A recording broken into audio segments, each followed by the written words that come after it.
YSS got its start when George was hired from Ohio at sub-minimum wage to perform 2 years of community service. And I guess as I read this, you can agree or disagree with this. He quit graduate school, packed up his Volkswagen, and drove to Ames with $500 in his pocket.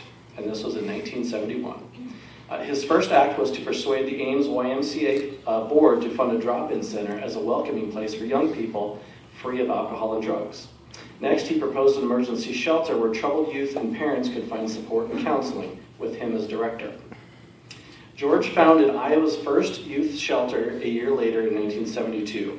Under George's leadership, the state's view of troubled youth began to change. Back then, runaways were considered delinquent, even though they may be trying to escape a troubled family situation. This momentum helped to establish Youth and Shelter Services of Marshall County in 1983.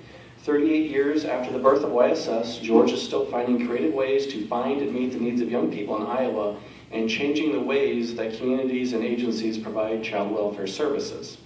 On the eve of 2015, YSS has 27 locations in Iowa, has an operating budget of over $16 million, and has become nationally known.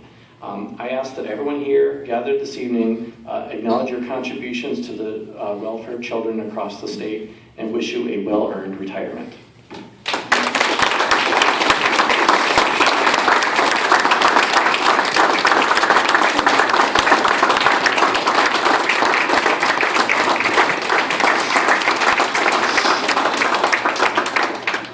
If I may read this award, this says, George Belitzos, in recognition and sincere appreciation of your distinguished leadership, guidance, and devotion to YSS, on behalf of the staff, board, children, and families throughout Marshall County, congratulations on your retirement from Youth and Shelter Services of Marshall County.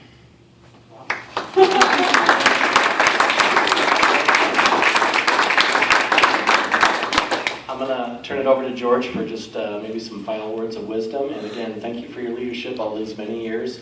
We've got some retirement cake we want everyone to sample, and I'll turn it over to you.